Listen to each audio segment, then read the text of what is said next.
Hello, Loup Power District, employees, retirees, family and friends, and welcome to this month's edition of Canal Chronicles.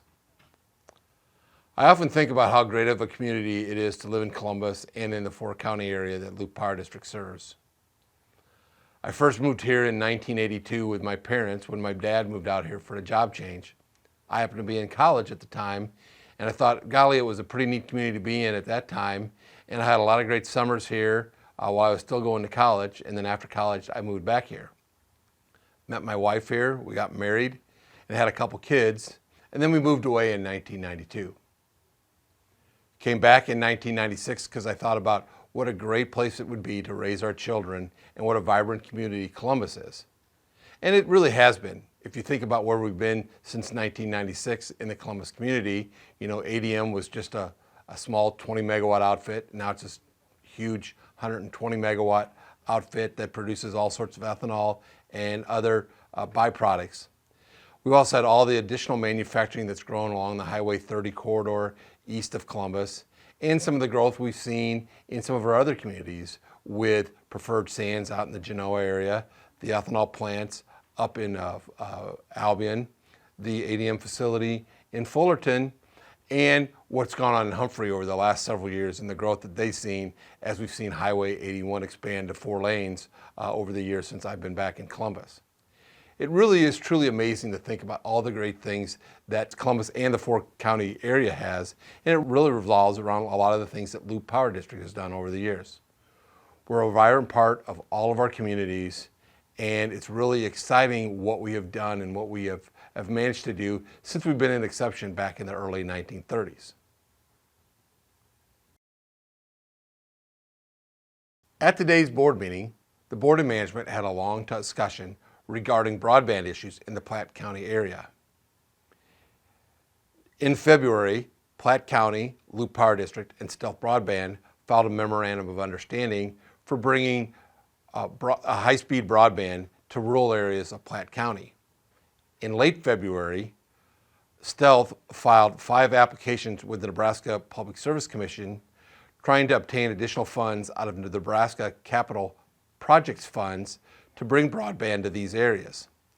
The 5 areas were unserved areas in Platte County North, unserved areas in Platte County Central, unserved areas in Platte County East, and underserved areas of Platte County North and underserved areas of Platte County South. These are all areas that are lacking in high-speed broadband according to various maps and other data that's available to the public. In discussions with Stealth, they're very confident that they're going to be able to obtain funding for the 3 unserved areas in Platte County and are hopeful that the 2 underserved areas may also receive consideration for some additional funding. This will really help enhance the broadband throughout many rural areas of Platte County. Additionally, as we've talked about in the past, the district, along with NRTC, have been working on a smart grid technology study. We've completed all our meetings with NRTC, and in mid-May, they will be presenting their final report to district management, and then hopefully at the end of May, we'll be presenting that to the board of directors. We're excited to see where this goes, as we believe this will give us a 10-year roadmap for investment in communications issues and technology issues that we hope will benefit the district as far as productivity and providing data to our customers on a regular basis, including an updated and better outage mapping system that we will be able to share with the public. So stay tuned for more information on that. District management and the board had a long discussion regarding bridges that cross the Loup Power Canal. This was information that district management thought was important for the board to have as bridges become a bigger and bigger item throughout the 4-county area. We have approximately 30 to 40 bridges that cross the Loup Power Canal, some of which are owned by the state, which cross state highways, some of which have been rebuilt and are owned by the county and taken care of that way, and some which are original bridges from when the canal was built back in the mid-1930s, which the district owns and maintains. We've had some discussions with Platte County and the Platte County Roads Department regarding the bridges and what we have in inventory, as well as discussions about possible replacement of bridges in the future. Many of the bridges that the district owns are very old. They can't handle some of the weight and new equipment that's out there in the farm fields.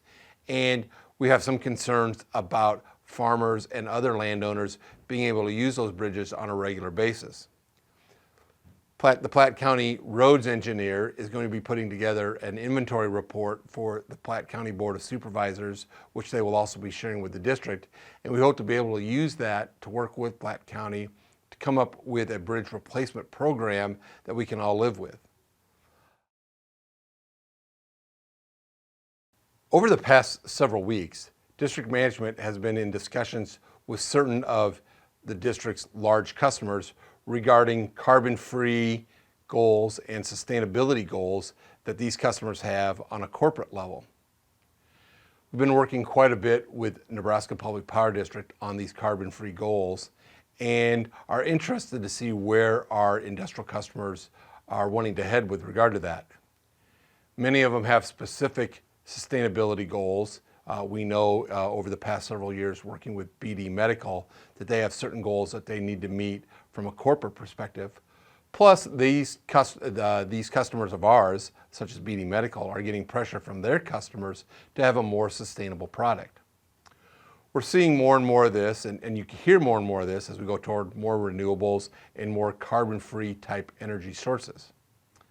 Thankfully, here at Loup Power District, we have the two hydroelectric facilities, the Columbus Powerhouse and the Monroe Powerhouse, as well as the wind farm up at Creston Ridge, where we take power from, that are all clean, renewable resources.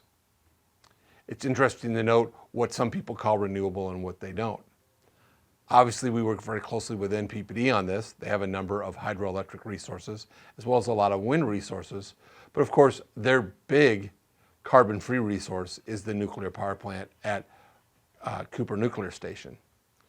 So again, if you want to learn more or know more about what's carbon-free and where the carbon footprint is, we will be working with our industrial customers and happy to work with you on that carbon footprint to see where our customers might want to be and to give them more information that can help them in their corporate goals. As I mentioned at the beginning, Columbus is a really neat place, and the four-county area has been a great place to raise my children, to meet my wife, get married, and to have a great career here at Loup Power District. And one of the great things is that this Thursday, April 27th, the district will receive an award from the Columbus Area Chamber of Commerce for being a 90-year member. Now think of what that means. That means we've been in business for 90 years. We've seen the changes that have gone on in the four-county area from an electricity standpoint from the mid-1930s to the mid-2020s. I hope in 90 years from now, we're still a member of the chamber, we're still in existence as an entity, as we see a lot of changes ongoing in the electric utility industry. And it's really interesting to see those changes and what it means to the life in and around the Columbus area and in the four-county area. It truly is remarkable to me that a company like Loup Power District can be in business for a period of 90 years. It really speaks to the volume of the people that we have here at Loup Power District and the commitment we have to serving our communities and the communities that we have our employees in. So really, I guess, take a minute to think about that when you're going about your day-to-day work, or if you see a Loup Power District employee, thank them for the 90 years that we've been in business. It's really an extraordinary feat that not many companies can say that they can meet.